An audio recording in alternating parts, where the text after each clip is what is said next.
Cool. So, Tunnel Hounds is the fourth book in my series about combat veteran exorcists called Soulfinders.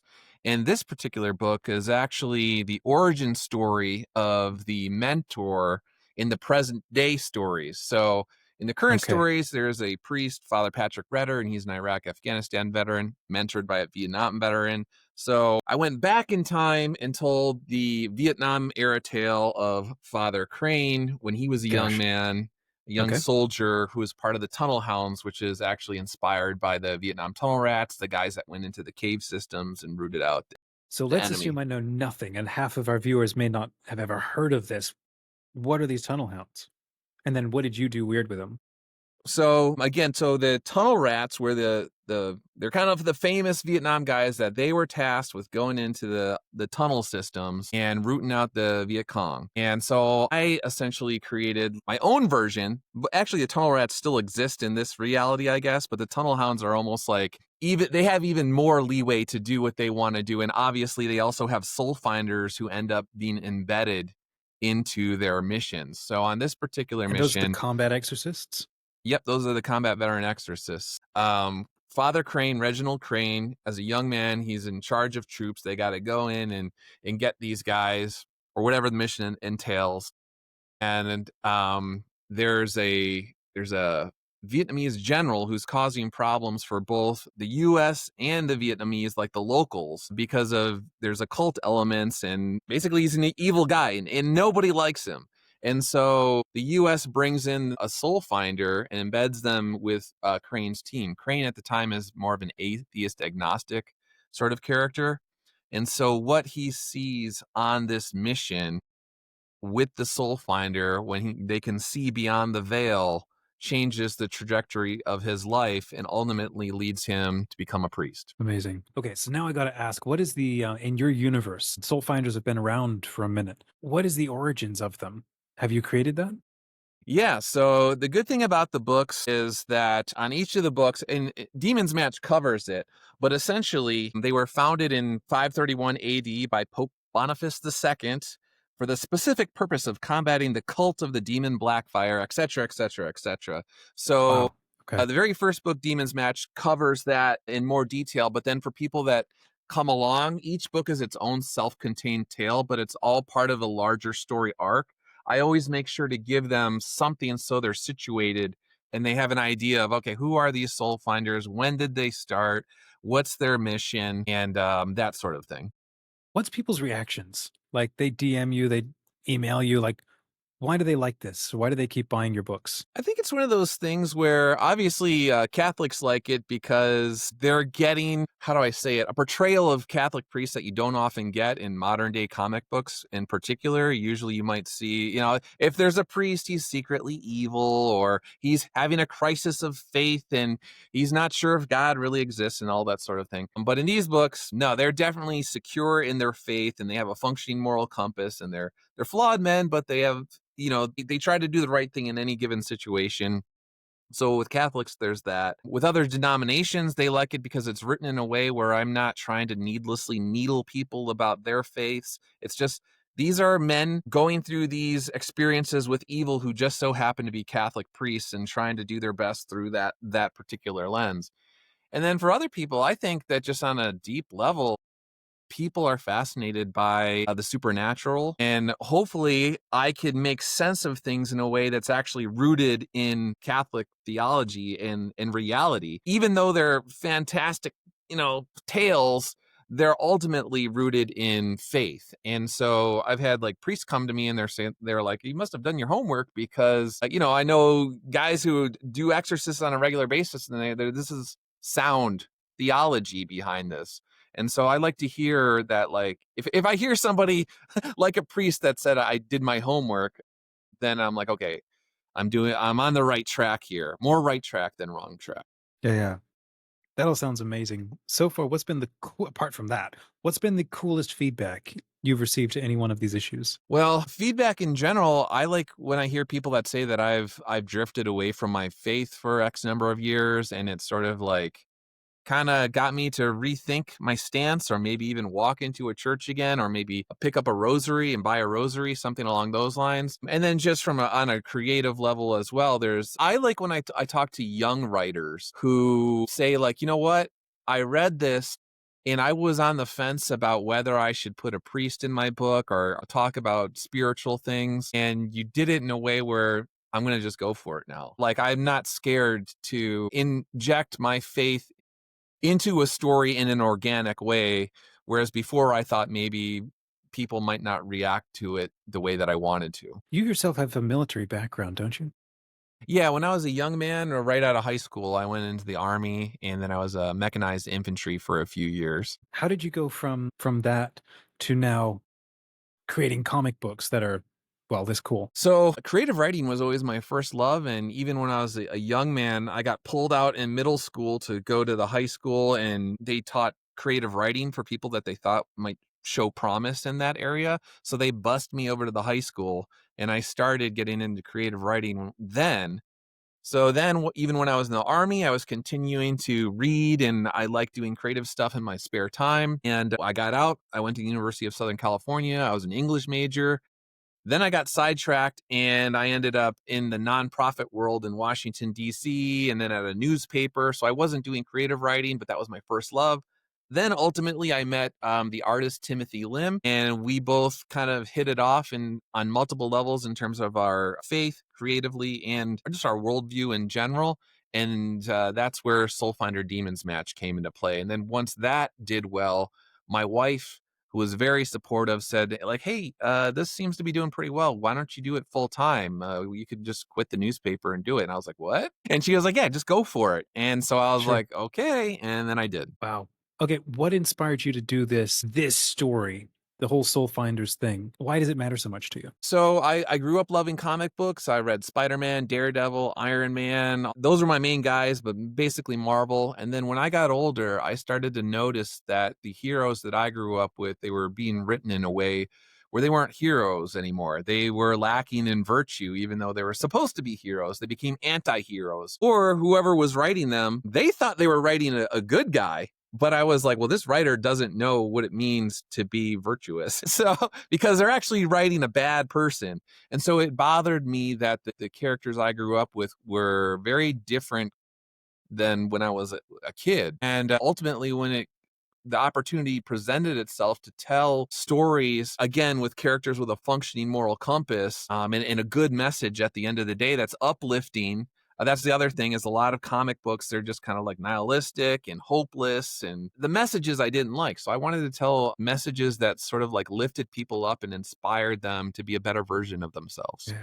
Why do you think so many comics today are so nihilistic and don't have that functioning moral compass? What do you think's going on with that? Yeah, I think the comics, what you see in them, sometimes people just they complain about the comics culture, but that's downstream from all of these other sort of cultural problems that are going on, which are multifaceted. There's so many cultural knots that people are tied into that it's hard to know exactly where to begin with what's going on. So I mean, you could just take your pick of problems, but ultimately, when you have generations of writers who, when they were little, they were not presented with what it means to be a good person, or character wasn't cultivated in them, and they were just sort of left to their own devices. Maybe the breakdown of the family, maybe some of the media that they were consuming and digesting on television, or the social media they had access to. Over time, when you marinate in a culture of moral relativism, it's going to affect your brain and how you think about things. Yeah, yeah. And so you're pushing back on that by trying to create good stuff in spite of everything that's going on out there. Yeah, no, it's one of those things where it's like, all right, at some point in time, you have to reverse course, because I don't want to see, like, I love my country, I love my community, and you don't want to see it go over Niagara Falls culturally.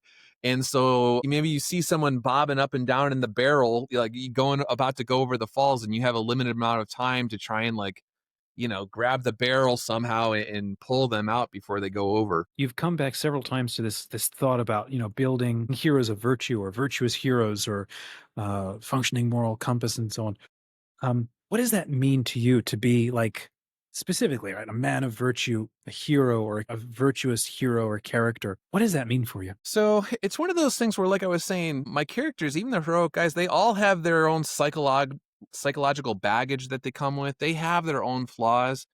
But when I was a kid, people knew right from wrong, and you might decide to do wrong. Like you might dabble in some things you're not supposed to, but you knew ultimately that you were doing something that you weren't supposed to do. And so it's this idea of you're going to fall, you're going to stumble, you're going to make mistakes along the way.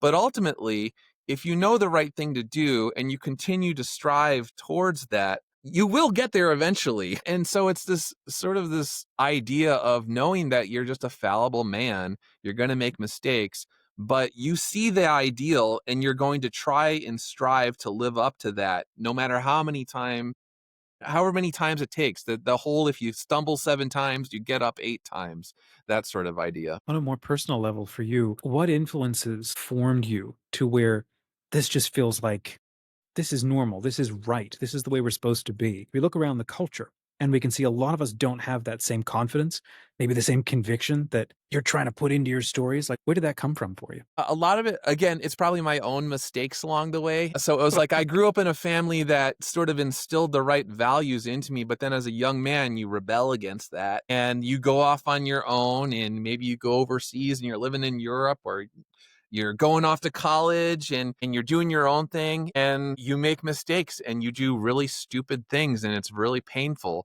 And then ultimately you learn that, oh, my father was correct. Years ago, I was the stupid one. I was the one that was filled with pride. And so, luckily enough, I lived to tell the tale after doing all sorts of stupid stuff. And now it's like me coming back to maybe young people and saying, like, no, don't do what I did, and listen to your father who knows what he's talking about. And he's a good man. What was one of the darkest places you've ever been in? Because that's part of that, like, stumbling, failing, or falling forward and like learning that lesson. What's one of those hard, I really hard think moments? I think sometimes you're faced with friends or family members or loved ones that ultimately don't agree with you on important issues, whether it's on various principles or maybe even your faith. And so then you have to choose. What happens when somebody that you love doesn't like the man that you've become, especially if you are a man of faith and you're dealing with people in your family who just do not agree with your perspective on spirituality? Like, do you throw this gets into really personal faith stuff, but like, do you essentially throw Christ under the bus for people that you love that are not religious, or maybe they're atheist or militant atheist sort of things? And so I think there's been times where I've been faced with essentially denying Christ to keep the peace with people that are close to me. And it was one of those things where, how do you tactfully tell people that, hey, I love you, but I'm not going to abandon my faith for you. And hopefully in time, I can somehow through my behavior build a bridge to allow you to come to where I am and know the peace that I feel having built this relationship with Who is your favorite character across your Soulfinder stories? that's a tough one too. So I And then think, and why? yeah, I think Father Patrick Redder is closest to me in age, and he's sort of an ideal. So sometimes when critics will say like, "Oh, this person's a self-insert," and it's like it's not a self-insert. He's an ideal to strive towards, just like Spider-Man, Peter Parker, when I was a kid, was an ideal to strive for, or Captain America is an ideal to strive for. And so because he's closest to me in age and maybe would have been through many of the similar circumstances, I could relate to him on multiple levels. But it's a tough call because Father Crane, who's the Vietnam veteran, he's got a little bit more edge to him. And so there's a little part of me that wishes that I could behave a little bit more like him on occasion. So, but then again, every single character has a little piece of me already in there. So I relate to each of them on some sort of level. So it's like, so if they're kind of like your creative kids, how do you say which kid you love the Yeah, most? I It's hear very that. tough. Have your fans told you if they have a favorite? Yeah, no, that's another one of those things where I like giving them enough characters where everybody has their own favorite character. So some of them, there's a detective character, Detective Chua, So he's kind of like an everyman, and he's obviously not a priest. So he experiences these stories from the experience or the lens of somebody who's outside the priesthood, and he's obviously not able to conduct exorcisms or say certain prayers that the priest can, and he's experiencing things for the first time that are above his pay grade on some level. And so there's people that like him, there's people that like Crane the most, and then there's people that like Patrick Redder the most. So it's just like a smattering of, the readership likes each character differently. Yeah. You have an upcoming event in Japan that you're going to, and I think you're demoing a new book there, or you have a new book coming out as well. So yeah, I'll be in Tokyo in late November with Timothy Lim and Mark Pellegrini that do the Common America and Black Ops books at Iconic Comics, and it's basically their books are the ones that kind of blew up over there. And as I was telling you, sort of off to the side is. I always get their readers end up funneling and coming to Okay. Soulfinder along the That's great. way. And so I'll also be at the table, and I will have a most likely a Japanese translation of Soulfinder Demons Match, which was volume one. If I can't get it printed in time, I'll just have other books, the English, because those readers, they all speak English and they read English for the most part anyway. Amazing. You're also coming to Legend Haven, which is in Yes. October. I think you're hosting a Meet the Author. And can we look forward to perhaps a sneak peek of the new book? Yeah, so volume 5 is on the way. That's called Silent Service. It's a 1980s tale, Cold War era tale that talks about the original hunt for this submarine commander who got into the occult and was seen in volume 2. So we're going back to the past, and then for volume 6 coming back to the present, and then that's where there'll be the final showdown between essentially love and hate will clash together for a final showdown in volume 6. But yeah, no, I'm definitely game to give some previews of Soulfinder volume 5. That's awesome. Doug, where can folk find you online to score a copy of the book and follow you? Iconic Comics has its own Soulfinder page with all of the books and all of the merchandise. And then I'm also on Instagram for anybody just under Douglas Ernst. You'll see a little animated picture of me or a little cartoon of me wearing a hat and a beard. So Instagram or Iconic Comics are two great places to find me. Cool. Last quick fire question for everybody is after now having created this series of stories, what is advice you wish you'd known as a young teen that you've now learned after creating these stories? I would say you don't need to rush. You need to act with a purpose. But a lot of times I feel like young men feel they have to prove themselves to the world in a hurry and they get impulsive. And because they think that they're not going to have enough time to do the things that they want to do, they make errors in judgment and they don't have discernment. So I would say if you're a young man, pray for wisdom and pray for discernment and act with a purpose, and don't think that you have to just do everything all at once, because if you're acting in alignment with God's will and you're not wasting time on ridiculous things, what will be, even if you're 30 years old, even if you're 40 years old, even if you're 46 years old, it's all going to unfold the way that it's supposed to as long as you're doing the right thing.